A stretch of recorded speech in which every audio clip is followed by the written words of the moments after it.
Title is The Limitations of Human Intellect, and I kind of apologize for the title because someone saw this title and said that's a Alan Cantrell kind of sermon title, and they meant that the title itself kind of sounds intellectual, but that kind of defeats the purpose, because the purpose of the sermon is that intellect is not everything.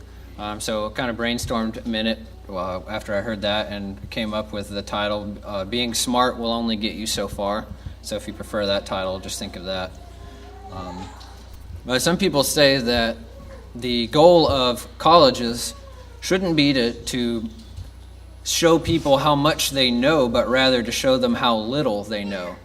And I think that may be right, that wisdom is not about knowing so much, but realizing that you don't know very much. And all growing up, people always told me how smart I was, and I think I'm starting to recognize how wrong they were.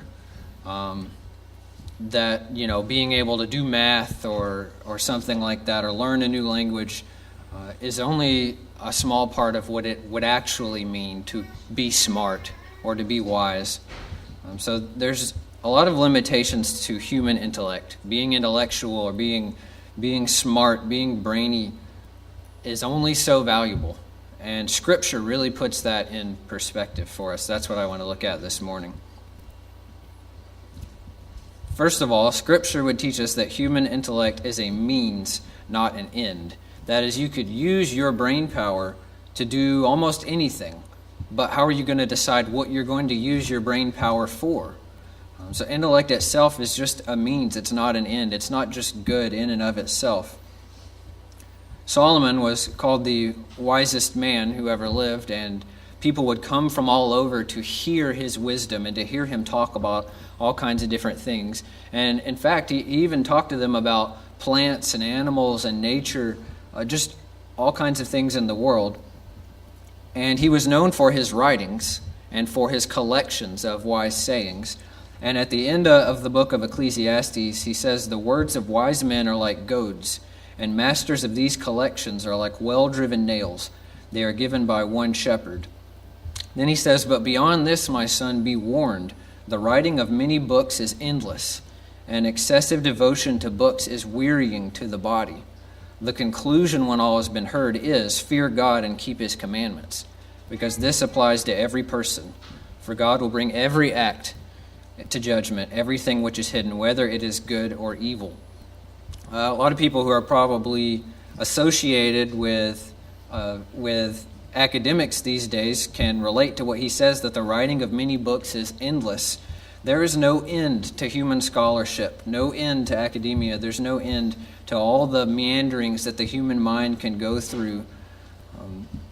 He even says, look, you could be so devoted just to reading books and learning things that you would just be exhausted from nothing but reading.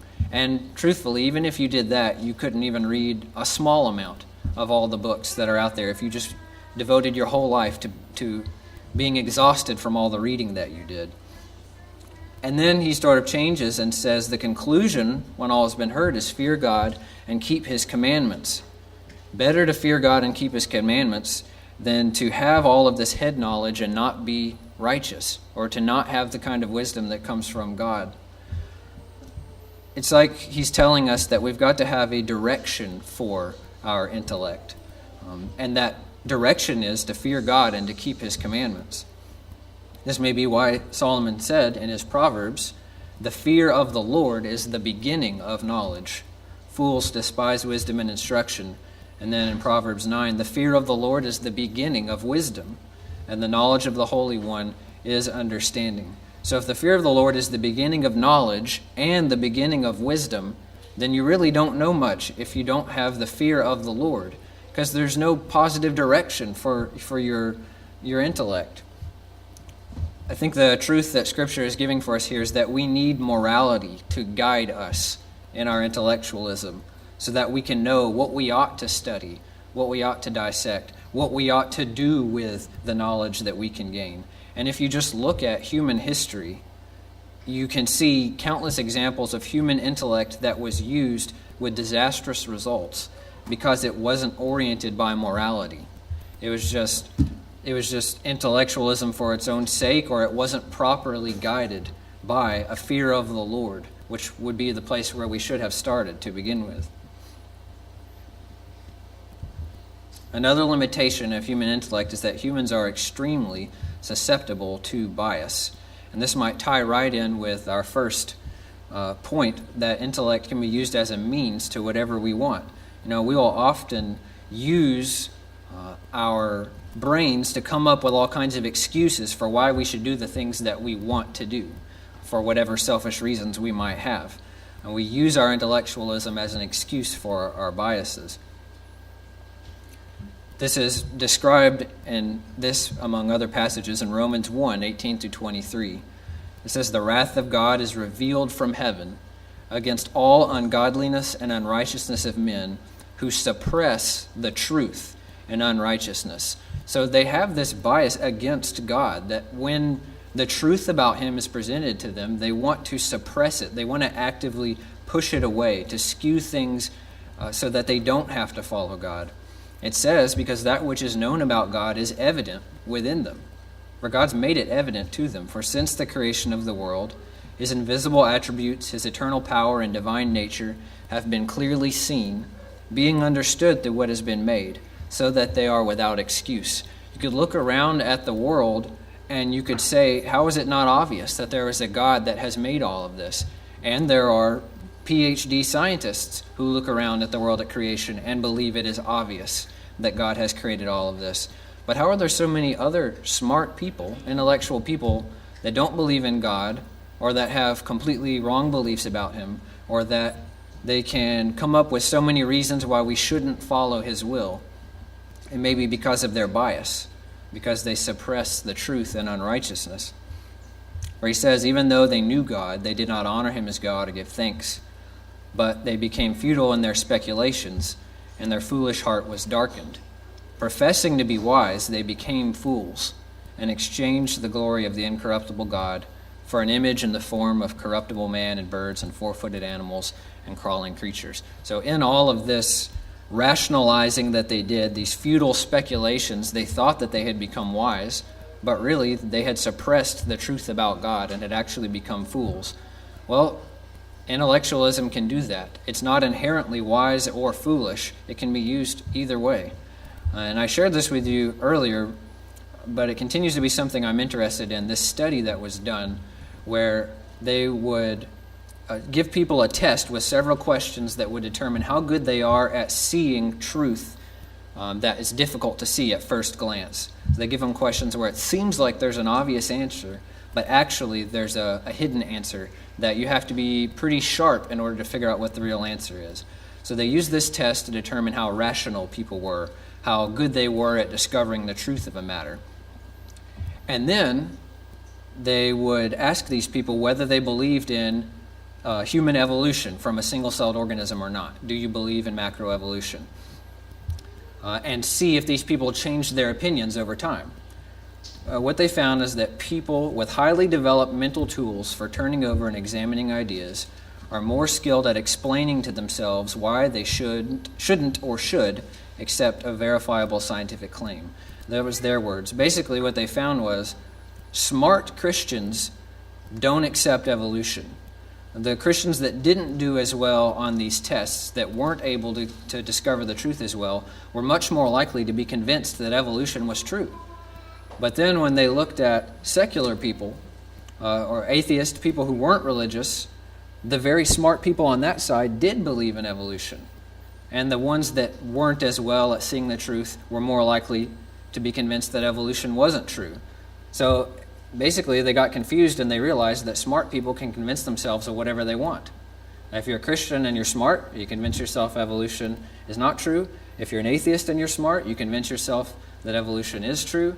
So they kind of got confused and said, what good is it to be smart then? And that's what this guy said when he was analyzing their findings in this article. He said, folks who reject science, that's his opinion, that macroevolution is science, like the brilliant, infuriating Talmud scholars in my life, might not simply do so because they lack the brain power to grasp it. Instead, they seem to arrive at their religious skepticism by their own extreme powers of persuasion. a highly developed ability to convince oneself that rationally the thing you believe is right. So it sounds kind of like he's bashing religious people by saying, oh, they're so smart they can convince themselves that evolution isn't true. But then he has a moment of honesty, and he turns it around on himself. He says, oddly enough, that's the very same route that leads many secular people to place their faith in science. What a scary thought. It's like he realized, well, if smart people can convince themselves of anything, maybe that's what the secular people are doing. That's a scary thought. Whichever side of any equation you're on, if you've just used your brain power to convince yourself that something is true, it's scary to realize that maybe your bias has played more of a role in that than you would like. Logic, reason, brain power, they seem capable of proving anything. And maybe that's why there are smart people on both sides of so many different debates. Really smart people on both sides of almost any debate you can think of. Probably because you can use your smarts to convince yourself of whatever you want. You see another example in Scripture of people using bias to convince themselves of what they want to believe in Matthew 11:18 and 19. Jesus says, John came neither eating nor drinking, and they said, he has a demon. The Son of Man came eating and drinking, and they said, behold, a gluttonous man and a drunkard, a friend of tax collectors and sinners. So it didn't matter what they did. These people who came to lead them to the truth, they found some reason why they should do what they wanted to do, why they shouldn't listen to John, why they shouldn't listen to Jesus. They could rationalize why they should do whatever it is that they just wanted to do for their own selfish reasons. So this isn't to say that human intellect is of no value. You can look at the world and see all the things that we're able to do with science and technology through engineering and medicine and all the ways we can make the world better. But it's to point out once again that we have to direct ourselves with a sense of morality that guides our intellect, and that we have to realize that we're going to be able to use it to take us wherever we want to go, whether that's a good place or not. The third thing, and this one is very clear in Scripture about the limitations of human intellect, is that human intellect has limited scope. As I said, being smart can only get you so far. Deuteronomy 29:29 says, the secret things belong to the Lord our God, but the things revealed belong to us and to our sons forever, that we may observe all the words of this law. Even secular people and atheistic scientists lately have been starting to realize there's no reason to assume that all of truth is open to our investigation. There's no reason to assume that we're able to understand everything that's true, especially if you're not a believer in God and you believe that man is the product of random genetic mutations. Then really all humans should be good at is just reproducing, but not at getting to the truth. But even God tells us, even though he has made us with the ability to understand things, to look at the world around us and to see him, there are still certain things that we're not able to understand. Thus David says in Psalm 131, O Lord, my heart is not proud, nor my eyes haughty, nor do I involve myself in great matters, or in things too difficult for me. Surely I have composed and quieted my soul. Like a weaned child rests against its mother, my soul is like a weaned child within me. Israel, hope in the Lord from this time forth and forever. He acknowledges that there are matters that are too great for him, things too difficult for him, and he's just going to accept that and trust in God. Likewise, Proverbs 3:5-7 says, Trust in the Lord with all your heart, and do not lean on your own understanding. In all your ways acknowledge him, and he will make your paths straight. Do not be wise in your own eyes. Fear the Lord, and turn away from evil. Now, if by our own understanding we could get a perfect picture of reality, if we could understand everything, make sense of everything, and get to all the truth, then it wouldn't make sense to say trust in the Lord and don't lean on your own understanding. But we're limited. And you would think we would realize that when you did look through all of human history and see what a mess it is and how we've always messed up and how we've seemed so aimless even though we might think we're so smart. And instead we've got to just hear the voice of God calling it and trust him and follow him. Lastly here, a limitation of human intellect is that knowing and doing are two different things. It doesn't matter how much you know if you don't put it into practice. And I think it's a temptation for many of us, myself included, to turn Christianity into an academic exercise, to say, well, let's memorize what Scripture teaches. Well, let's organize all of the doctrines. Let's get together and talk about them, and talk about them, and talk about them. But do we do them? Do we live the things that we talk about? James 1:22-25 says, "But prove yourselves doers of the word, and not merely hearers who delude yourselves." Now, intellectualism for a lot of people is basically about hearing and saying, but not about doing. It says, "For if anyone is a hearer of the word and not a doer, he's like a man who looks at his natural face in a mirror. For once he's looked at himself and gone away, he's immediately forgotten what kind of person he was. But one who looks intently at the perfect law, the law of liberty, and abides by it, not having become a forgetful hearer but an effectual doer, this man will be blessed in what he does." He's not blessed just because he knows the truth, but he's blessed because he puts it into practice.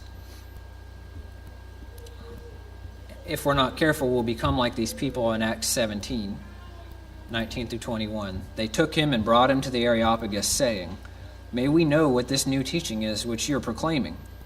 For you're bringing some strange things to our ears, so we want to know what these things mean.'" And then it gives this note about the people of Athens. "Now all the Athenians and the strangers visiting there used to spend their time in nothing other than telling or hearing something new." Well, if we spend all of our time in nothing but telling or hearing something new, we're not going to be doing anything worthwhile. And interestingly, there was a divide among philosophers in this time. Some of them really focused on living out your principles and doing good in the world, but a lot of philosophers actually believed that it was best to do nothing but just think, that was the noblest thing that a man could do, and they would just seclude themselves and just think their whole lives away. And hopefully we won't fall into that trap. Hopefully as a church, we won't be a church that does nothing but think about things and just do a lot of thinking and a lot of talking and a lot of reading, but not very much doing. There are some concepts laid out in Scripture about the limitations of human intellect. It's a means, but not an end. You could use your brain power to accomplish things that are good or things that are bad, and you need a morality to teach you what you should do with your brain power. And all human attempts to derive morality from just intellectualism or an atheistic worldview, but to have morality in it, have failed or have not really made sense. Humans are extremely susceptible to bias. I know it's easy for us to sit here and say, yeah, everyone else is susceptible to bias, but not me, I'm better than that. But that's what all the people out there are saying who are susceptible to bias.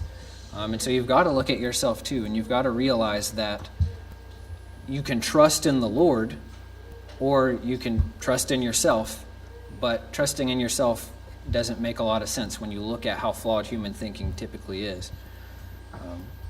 Human intellect has limited scope, and knowing and doing are two different things. There's a quote that I wanted to share by a well-known intellectual in our time that I think sort of illustrates what can happen when you don't keep these principles in mind. It's a quote from Stephen Hawking, a brilliant guy who could his ability to handle concepts just in his mind and do all of the math and align all the equations in his mind is something that I don't think I or anyone here can probably comprehend. And the amount of knowledge that he has, I don't think anyone here can even begin to comprehend. And yet, he made this statement: because there is a law such as gravity, the universe can and will create itself from nothing.